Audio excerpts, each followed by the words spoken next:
Bien, son las 9:28 minutos y como le dije, este tema va hoy fundamentalmente dedicado al tema de la inseguridad.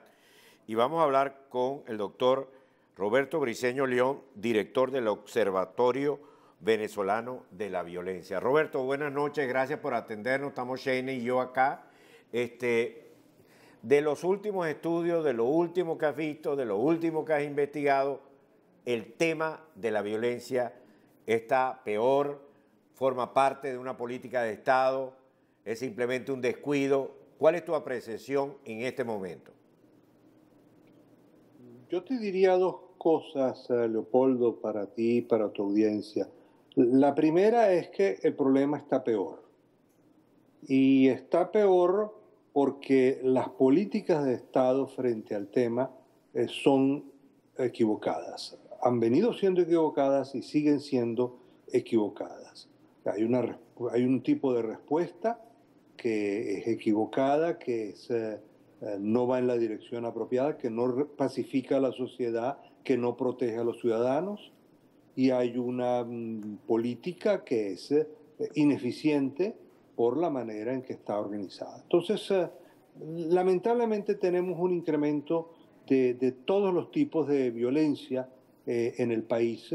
Tenemos un incremento de los homicidios, tenemos un incremento de los secuestros, tenemos un incremento del robo a mano armada y tenemos recientemente un incremento importante del hurto, del delito, del pequeño robo, del pequeño hurto que se ha ido generalizando por las condiciones de escasez, de pobreza y de miseria en el país.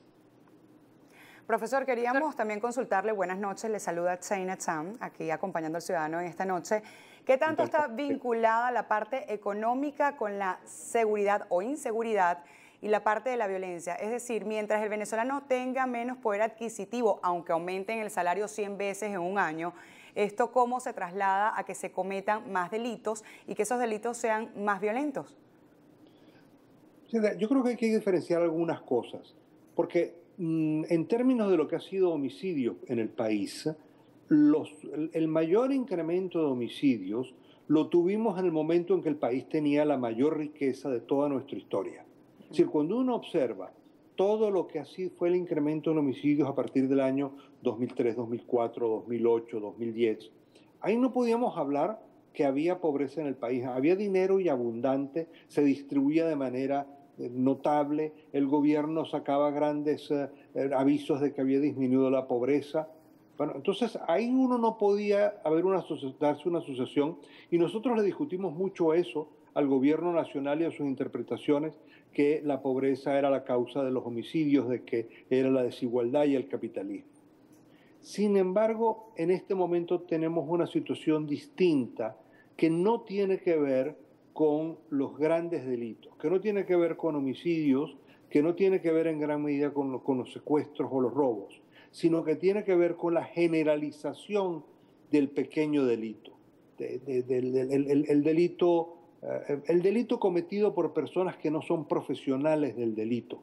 Es la manera como me gusta definirlo y que lo hemos encontrado como una forma muy, muy generalizada. Es el individuo que tiene un trabajo, que inclusive cumple con un horario entre 9 y 5 de la tarde y en el rumbo al trabajo pues se le atraviesa una señora y le arranca la cartera o le quita el celular, ¿no? O vas a una persona saliendo de una cola y le quita la bolsa de comida, que es una cosa generalizada. O los individuos que sencillamente roban los vehículos, roban las baterías de los carros o roban los cauchos.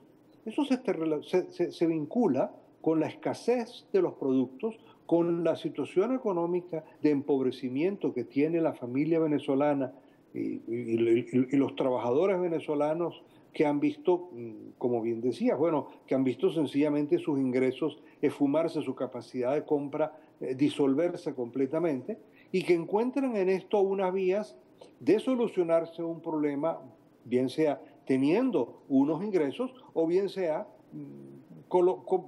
consiguiendo la batería que no tenía y que no ha podido comprar para el carro porque no existe en el país, porque no está. Entonces, pero se está cometiendo un delito, solo que el individuo no es un profesional del delito.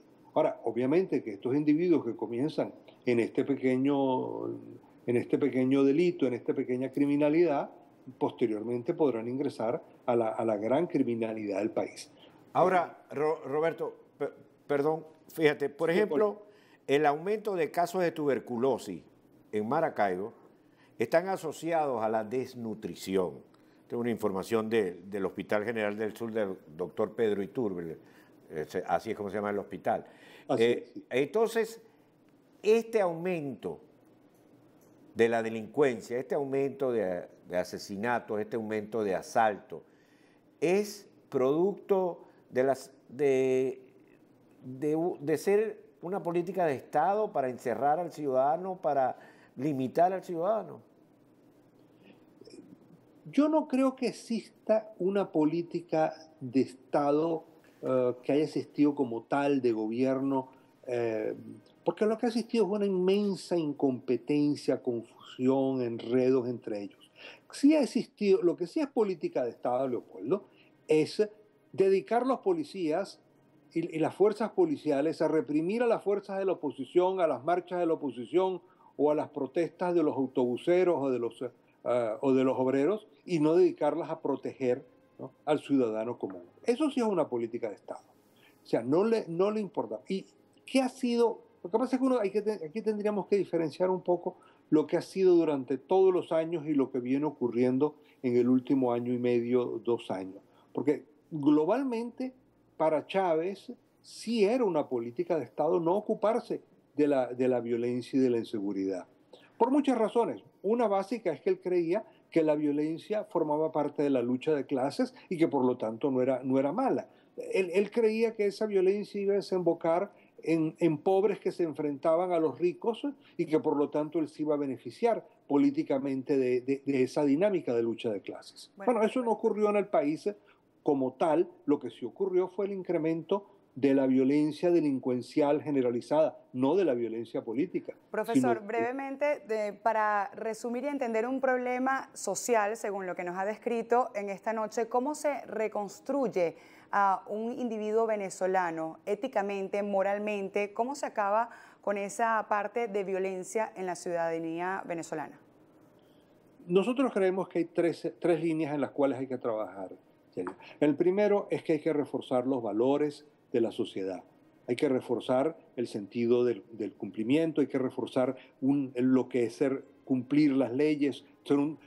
Hay que reforzar la idea que no es lo mismo ser un malandro asesino que ser un trabajador honesto, un estudiante dedicado. Eso hay que hacerlo. En segundo lugar, hay que proteger a la población, hay que reformar a la policía, hay que darle apoyos a los policías, hay que proteger a los policías. Eso es una segunda línea que hay que traer. Y una tercera, que es muy importante, es que hay que rescatar lo que es la idea del cumplimiento de la ley y el castigo para quien no cumple. En los niveles actuales de impunidad que hay en el país, es muy difícil pensar que vamos a recomponer algo. Es muy difícil pensar que se le va a decir a una persona que no robe o que no estafe, cuando no hay, las posibilidades de ser castigado son ínfimas, para no decir que no asesine, que sería el caso extremo. Claro. Entonces, mientras no se den estas líneas, y esto significa un cambio importante de política, un cambio de orientación, un cambio de dirigencia, al final un cambio de gobierno, porque durante ya tantos años, más de una década, donde uno viene insistiendo en este problema de una manera marcada, y en vez de resolverse, en vez de mejorar, lo que hace es empeorar, uno puede pensar que sencillamente ahí no hay ninguna voluntad ni ninguna capacidad de darle seguridad y protección a los venezolanos. Muchísimas gracias al profesor Roberto Briceño León. Son las 9:37. Gracias, profesor. Hacemos una breve pausa y seguimos con ustedes.